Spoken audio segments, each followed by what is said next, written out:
The first 10 minutes are where you can create positive bias by listening, understanding who they are, what they care about, what their object is. If an LP or a family office may meet 30 managers over the course of a quarter, well, to stand out, you can't just pitch the same thing over and over of here's my marks and here's all the great companies and here's the value I add. You have to build a rapport with the underlying person because it is going to be a long-term partnership.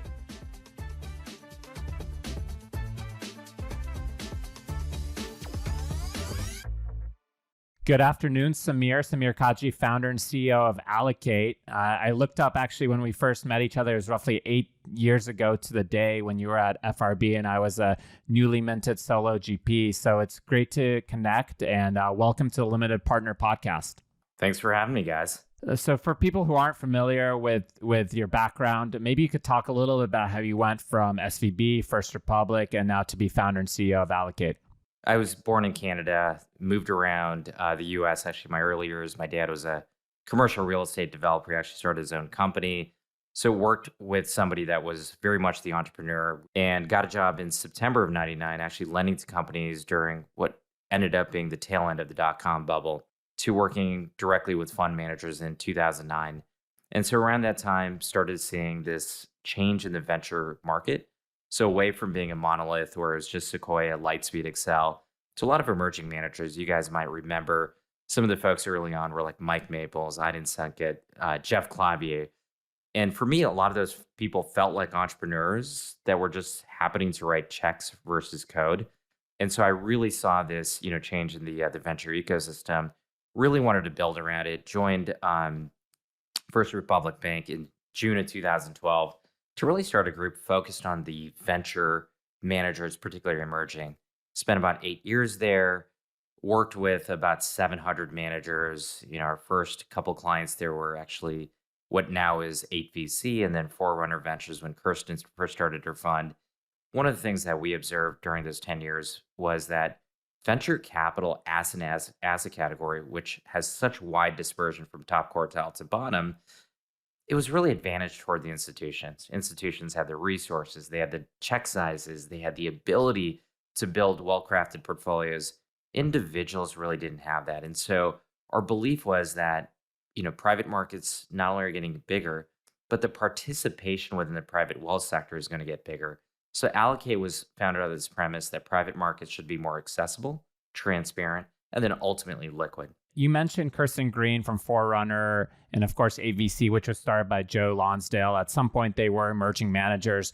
What separated them from the pack? Kirsten, if you look at her background, what she did before, she realized she had this great observation that so many of these commerce companies, the actual spend is coming from females, not males. Yet many of the people that were investing in these companies were actually males. And her view was, no, we have a different lens in terms of how to evaluate these companies, understand what the trends are, and she built a firm around that. And one thing that stood out to me early on is she didn't ever think about just raising a fund. It was always this long-term, this is a multi-decade endeavor that we're going to. This is how we're going to build it. This is what we care about. This is our true north. And those are things that were very clear early on when talking to folks like Joe and Kirsten. You mentioned self-awareness and thinking about it in multi-decade perspective. If you could communicate to emerging managers that maybe are not on the same level of Kirsten and Joe, and you weren't worried about offending them, what would you tell them? It's a great question is, why are you doing this? Most of the people that are starting these funds have actually plenty of other opportunities. The opportunity cost is high. When you start a fund, you should be signed up for a multi-decade career. You raise 3 funds, you are going to be running those funds for what likely will be 15 or 20 years. And so why are you doing this? Do you understand the opportunity cost? Do you understand the fact that this is a very long feedback cycle? It's hard to even know whether you're really good for 7 to 10 years. And even then, you can be humbled very quickly. And so the thing that we tell people is understand why you're doing this. Are you really passionate about being an investor and actually creating a long-term franchise? And are you self-aware to know where you can play? Today there's effectively 4,000 active VC funds in the US alone, 2,600 that have come to market since 2010. So where do you fit in? And do you have some kind of unique comparative advantage that you can press on over and over again? So, what do you think are compelling comparative advantages, and ones that maybe people might think are compelling, but actually not quite compelling to LPs, perhaps? So what's not compelling is differentiation for the sake of differentiation, meaning that I want to invest in Web3 or AI because I think it's cool. It has a huge TAM and I know a lot of people. That in itself is not, differentiated. When you think about a venture fund, ultimately what you're looking at is what are you doing in four areas? Sourcing, picking, winning, and then ultimately portfolio management. So when we look at those things, how do you give yourself the fourth one? To me is table stakes. Like, you should know when to do follow-ons and when maybe to take chips off the table. Those are things that you should know. But the first three all come down to, are you doing something in a way that gives you a higher probability of success because you have differentiation? A great example of differentiation is someone like Kirsten Green. I know we just talked about her, but going back, or somebody that has built an incredible network that allows them to see deals that other people can't, or has a deep domain expertise in areas. So if you tell me you're investing in AI, but then I look at your background and nothing maps back to either AI expertise, AI networks, or networks of founders, or anything that shows me that not only do you understand what you're doing, but you have a real comparative advantage. So to me, it's meaningful differentiation that has to do with, what do you have about you or your team that gives you a better shot at sourcing, winning, and picking? And it could be a lot of things. It could be a brand. I look at someone like Tomas Tungus, who, left Redpoint to start Theory Ventures, raised 230 or so for his first fund. But Tomas has been doing, SaaS for a long time. Enterprise, has shown himself to really understand the space, very public about how he thinks about the space. He has a newsletter that has hundreds of thousands, if not millions of impressions. So he's built an interesting moat from a brand reputation and domain expertise side. That's meaningful. You mentioned Tomas, a great investor, a fellow Dartmouth grad, and he has access to so many opportunities. You mentioned picking and also winning. Is VC a game of being contrarian, being right when other people are wrong, or is it a game of access? So I think people generally think at the seed level you can't pick. I don't know that I believe in that. I think actually people have shown that to be themselves as really good pickers at that stage. But usually when they really understand something, whether it's a domain that they really understand, it's founders, or they have some kind of mental model. But in order to pick, you still have to see the right opportunities. So I do believe that seeing opportunities is incredibly important. And you have to find an opportunity to get in front of the right founders pretty consistently. And so these things aren't mutually exclusive, but ultimately, I do think that you to have a network to be able to see the opportunities for you to then pick with a high level of quality. That doesn't mean you're doing things that are consensus, though. That's why Tomas actually has been successful, because he puts his thoughts out there. Founders will self select in and out. If they like what he has to say, they may come to him, and it may be somebody that hasn't even talked to any other VCs, where Tomas can have a conversation, make a contrarian bet. And the way I look at VC, you want to be in that quadrant where you're right and where other people aren't looking.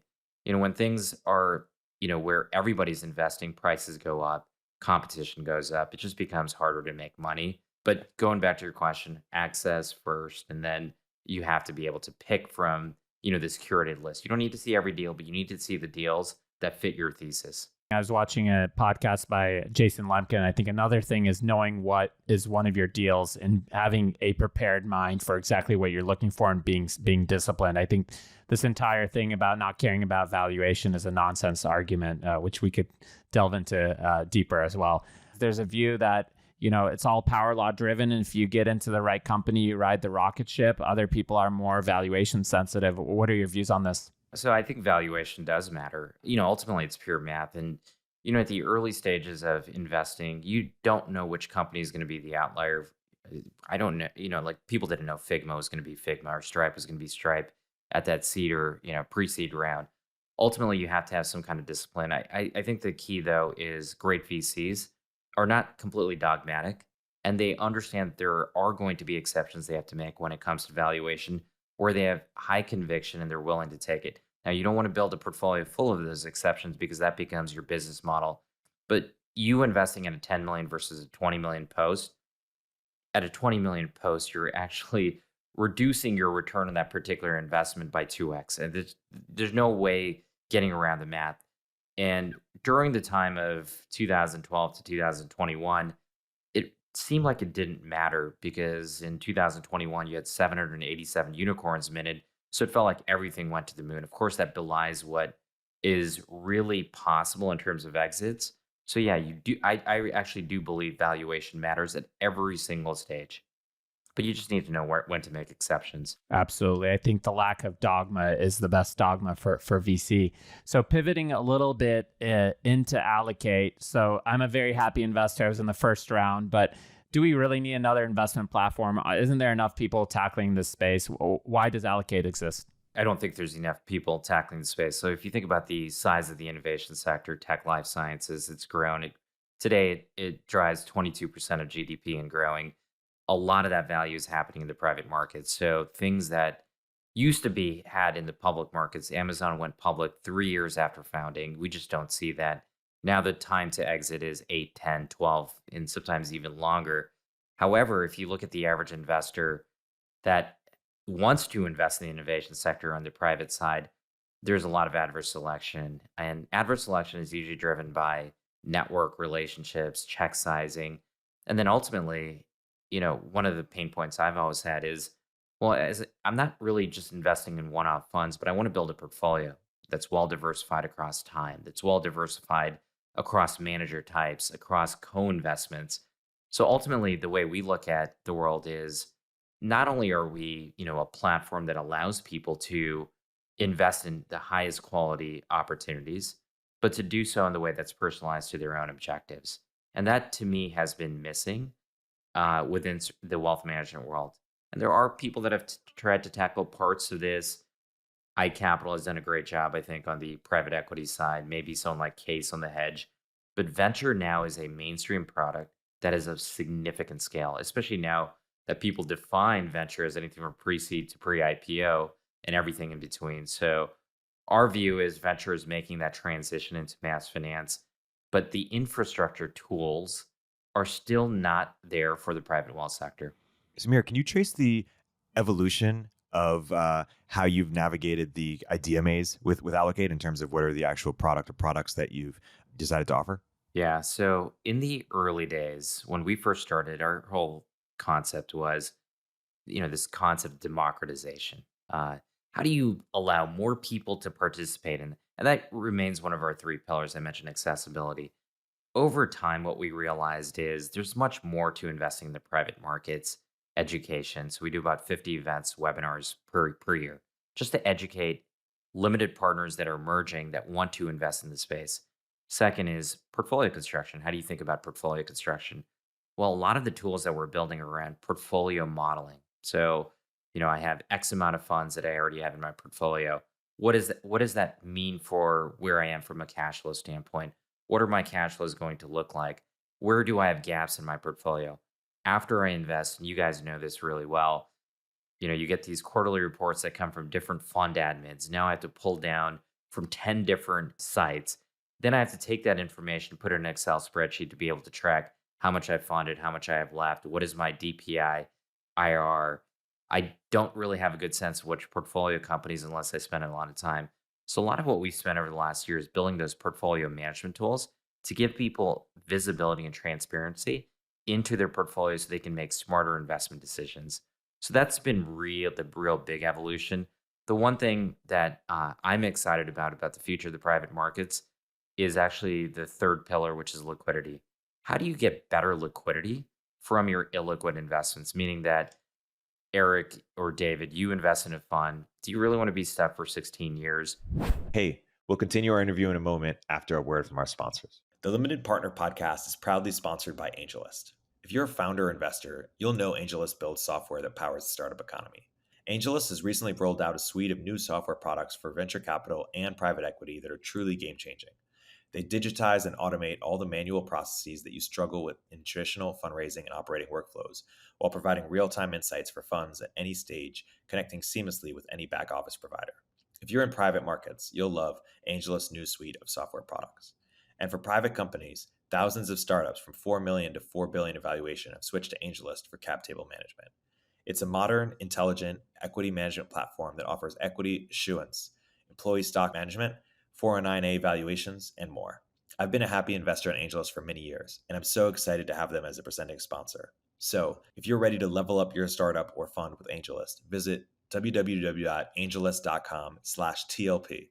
That's AngelList/TLP to get started. Back to the show. Or what if there's an opportunity that you can now borrow against your liquid stakes?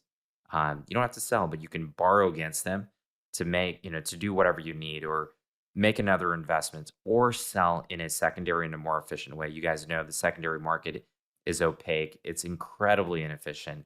So we are looking at creating this end-to-end stack from deal discovery all the way to portfolio management. I think liquidity is really critical, and it's something that third and fourth time LPs are aware of, that first time LPs oftentimes miss. In terms of you mentioned all these tools and the IDMAs. To Eric's question, who is your customer profile? Who is your typical customer? And who do you guys build for? It's a great question. So there's two types of clients that we go after and we work with. One is when we work directly with clients, which is our direct to consumer model. That is really focused on family offices, US primarily, but we have some global, as well as ultra high net worth individuals. These are the folks that typically are qualified to invest in some of the funds that are brought on the platform. The second is working with the independent wealth advisors. So these advisors could be private banks, it could be your independent wealth advisor that's managing money on behalf of the family offices or in ultra high net worth. And for them, they have a great picture of their client's overall portfolio, public equities, fixed income, and we offer them the ability to onboard venture in a responsible, vetted way to their clients. And so those are the two areas we focus on right now. So, and in terms of this, and I know you'll probably say it depends, but I'm going to put a gun to your head and make you answer this question. If you have a typical customer, let's say he has $50 to $200 million in wealth, what percentage would you advise him to put into venture, assuming he has no immediate liquidity needs? How would you allocate that venture portfolio among the different strategies and different funds? So the fact that you said you're going to put a gun to my head, because I was going to say it depends, because it really does, as you know, depends on the individual. But let's say somebody that has $100 million that has done nothing in the private markets is starting afresh. I mean, the first thing obviously is understanding what they want to do, what their return hurdles are. Do they have any need for liquidity, what their opportunity costs are? But let's say all of those things we figured out. Generally speaking, venture, if you look at of that size, it's about 10 to 12% of a person's portfolio. That doesn't mean, from a commitment standpoint, you're typically looking at that as net asset value of your overall portfolio. Obviously, you don't want to invest all of it in one day. So that person that has 100 million, they're not going to put 10 million into one VC fund today and call it a day. What we would advise is you would build that portfolio typically over a 3 to 5 year period, and then have a mix of different type of funds. The reason you build it over 3 to 5, you want some vintage year diversification. And ultimately, the holy grail in venture fund investing is for it to self-fund itself eventually, meaning that as you make your new commitments in years 5, 6, and 7, they start to self-fund from the distributions of the funds you invested in years 1 and 2. And then you kind of become a steady state. And if you do that, you can get the returns that the institutions get and be able to self-fund. From a portfolio standpoint, it is super important. I'm glad you asked the question, because venture today is not this monolithic. It's not like I invest in Insight, and that's the same as investing in a pre-seed $30 million fund. These are two different type of risk return profiles. And venture, to me, is now a combination of different sub-asset categories. So if somebody is looking for true venture, to me, that's kind of pre-seed, seed, maybe Series A.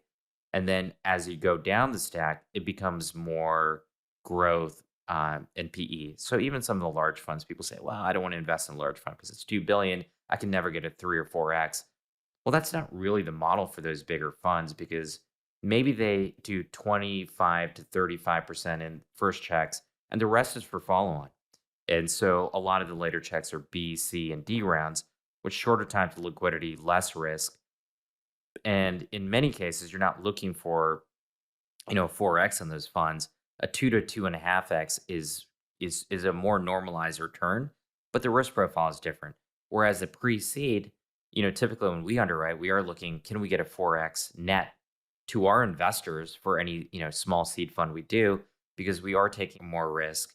There's liquidation preferences that we have to think about as their portfolio continues to raise more capital. They're investing very early. These are smaller funds. And so we look at that as your alpha. And then as you get bigger and bigger funds, that's your qualified beta. And we think that some split between those. And that really does depend on the investors' overall objectives within the asset class in terms of returns and overall risk they're willing to take. You mentioned kind of liquidity, self-funding. I think those are important things. I think a lot of people should look up QSBS and the incredible tax advantage, both federal and state, and the rollover function on QSBS. Disclaimer, not financial or CPA advice. In terms of those top managers, you talked about getting a 4X. We all know how rare that is. Let's talk about market today. It's Q3 2023.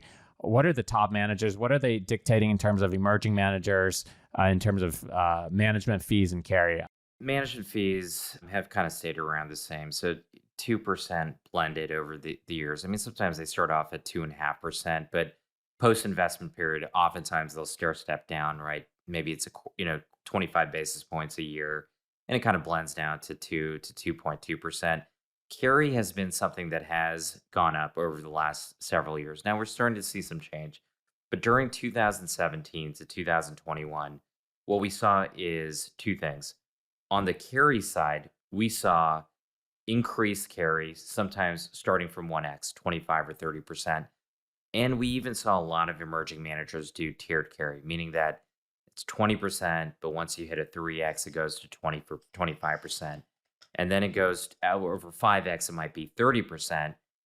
And the question we ask is, okay, well, if you hit these hurdles, is there a catch up? Meaning that if I hit a 5.2x, which LPs would be happy with, does the 30% then apply all the way back to the 1x? And then, what is the net return?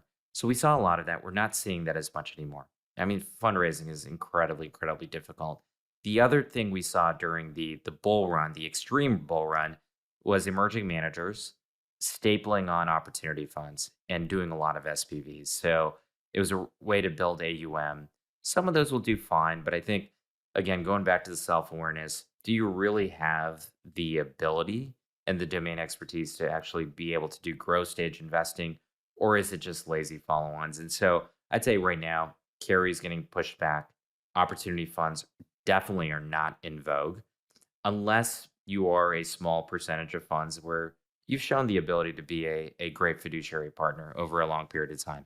So if I'm understanding you correctly, the 2% blended is still market today. To what fund size is that acceptable by the LP community today? So 2% management fee, I mean, I feel like that's now become almost rote, and I'm not seeing anybody go below 2% in terms of management fee. I think there's a few exceptions here or there, but ultimately 2%, it's more on the carry side that we're starting to see a little bit more friendliness to the LPs. And certainly with the stapling of other products, many people have unstapled or simply not raised an opportunity fund in this environment. When you say staple, is that a dollar for dollar allocation among the seed fund, the opportunity fund? Yeah, a seed fund raises, and sometimes the opportunity funds are bigger than the core. So somebody raises an $80 million core fund and raises 120 for an opportunity fund. The opportunity fund usually comes with lower economics. Just to be clear, typically it's like 1%, maybe 10%. And sometimes that 1% is on invested capital, not committed. But ultimately, this stapling means for every $2 I put in, let's say 80 cents goes toward the seed fund, and then $1.20 goes in the opportunity fund, which is pro rata between the two opportunities. And then, of course, follow on in the seed fund, or no follow on the seed fund? So they do have follow on the seed fund. So typically the follow on in the seed fund is Series A, and then anything Series B plus goes in the opportunity fund or through an SPV. Well, that's a good lifestyle a lot of VCs were living last couple of years. That's great. Good for them.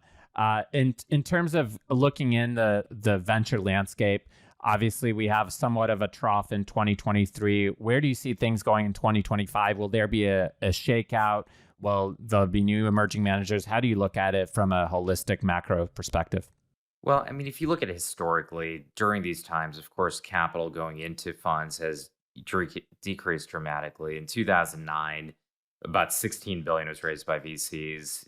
First half of this year, about 33 billion, typically concentrated with the bigger managers. So this is the hardest fundraising environment I've seen in 14 years, and maybe in my entire career in terms of raising a fund. So we do think they'll be able to shake out. A lot of people will realize that raising that fund two or fund three is exceptionally hard. Decide that not really what they want to do, and we're starting to see some of that. There are new funds coming to market. Ultimately, I do think that this is a good time to be able to have dry powder to be able to invest. I mean, we've seen that historically, the performance post an economic dislocation, the last two economic dislocations we had, we saw venture in terms of percentage increase in overall performance was 25 and 37% in the 5 years after an economic dislocation, a bubble bursting versus the 3 years leading up to it. And so it is a good time, but you have to understand that raising capital is very, very difficult. So we expect of the 2,600 that maybe half decide not to, raise a successor fund. So there was this concept of zombie funds, that came up in the 09, 2010. It's people that have a fund. It's still alive, of course, because it has portfolio companies, but they're no longer making new investments. And we expect that to happen in 23, 24, and 25. Some of it based on the fact that the marks that they had on their portfolio that allowed them to raise a fund are no longer going to be there because of the shakeout in the late stage market. I started my career in 2008 during the global financial crisis, similar to you in 99. And one thing that taught me is to look for, and I was able to get a couple lucky hits early on. One of the things it taught me is to look for what's working even in dark times. So what is working? You mentioned half of those people will be out of business, but the other half presumably will be in business. What have you seen has worked to get people to a first close, second close, and get, even if they don't get to their full target, continue to proliferate as a franchise? So getting to a first close obviously is the toughest thing. And maybe what we do is look at fund ones, right? At fund two, you may have some existing LPs that you can rely on to get to a first close.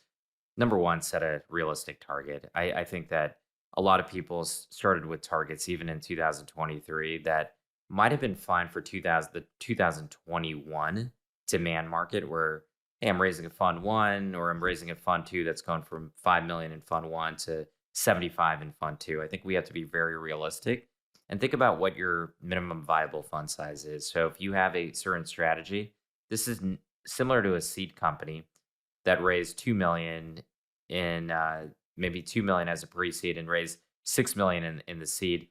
Well, that's not happening now. So you have to also do the same thing and say, instead of going from 5 to 75, maybe I go 5 to 25.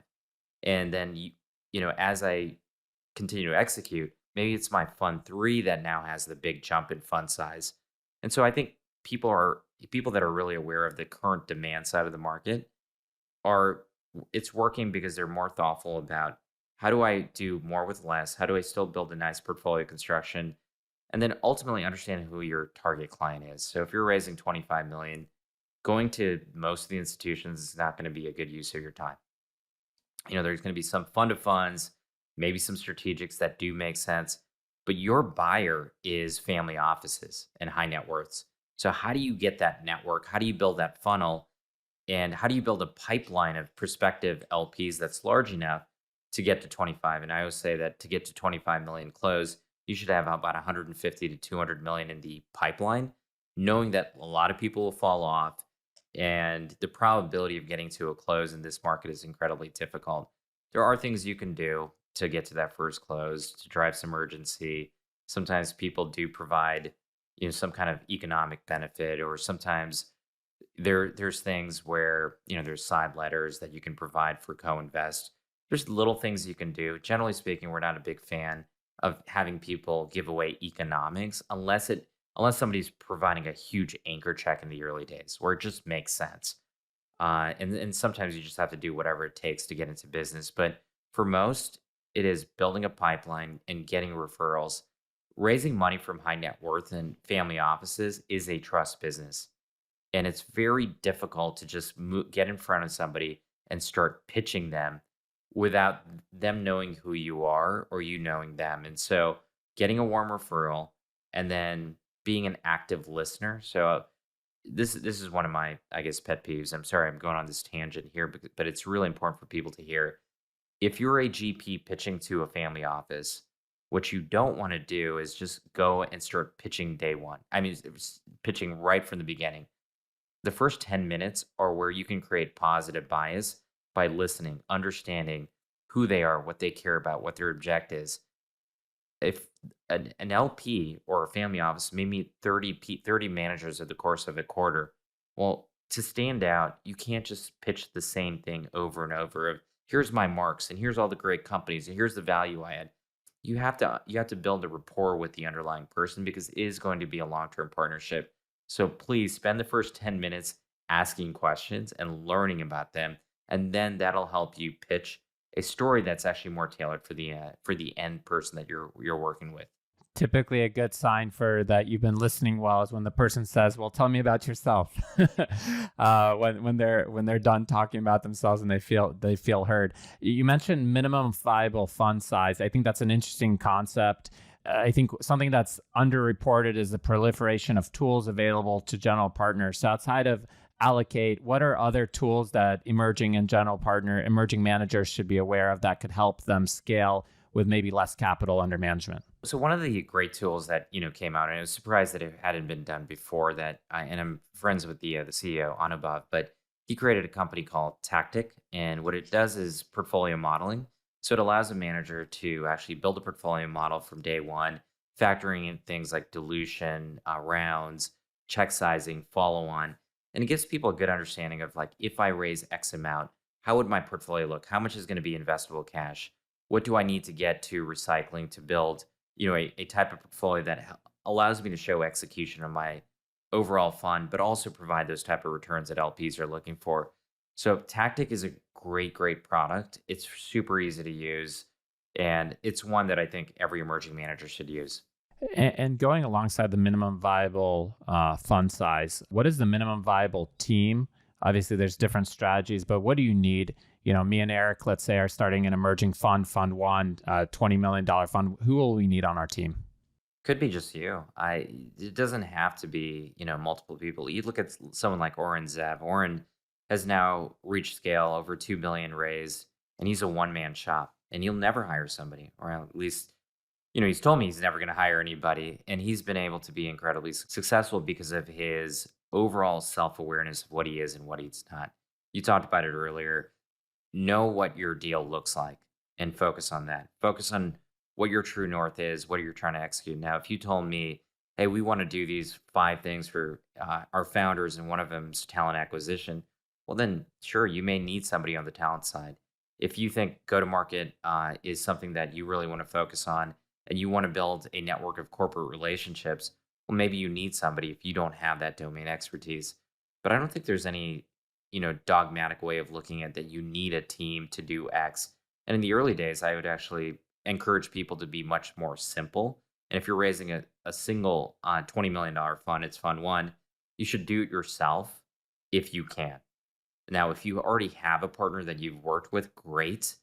But understand that when you add partners, it creates dynamics that add even more potential risk to the equation in the early years. So let's say the two of you raise, the question I ask as an LP, what have you guys done before? Have you invested before? Tell me your ideology. Like, are you guys aligned? Because I've seen so many partner dissolutions because people stapled on partnerships because they thought it would help them raise more quickly and somehow, provide sort of this unique 1 + 1 = 3, which, as you know, even in the M&A market, like that doesn't always work out. I think starting with the end in mind is always good. And I think a lot of people will always be in your ear telling you these things. And usually they came from big companies. We won't mention specific companies. So you've been really generous with our time. What would you like our listeners to know about Allocate and how you guys fit into the ecosystem and how they could get in touch with you? Yeah, so getting in touch with us, you can go to the allocate.co website, apply to join. You can get in touch, or you can just reach out to me on LinkedIn. My Twitter is @Samir Kaji. I'm pretty active on both LinkedIn and Twitter. I would also, point people toward my Substack, which is Venture Unlocked. allocate.substack.com. That's where I post a lot of my writings, as well as my podcasts where I interview different GPs, mainly to educate both the GP and LP side.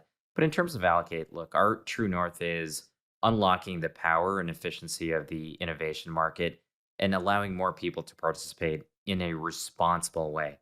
And if that resonates with people, we'd love to talk to you. Yeah, and of course, I'm not only a big fan, but I've voted with my personal money into Allocate. So I'm happy you guys are doing well. Thank you for the update as well, and thank you for taking the time to speak with Eric and I. This was very informative, and I know this was very informative for many people. Guys, this has been a lot of fun for me, and I appreciate you bringing me on with the great questions here. Thanks for listening to the Limited Partner Podcast. If you like this conversation, please like, subscribe, and review on YouTube, Spotify, or Apple. Thank you for your support.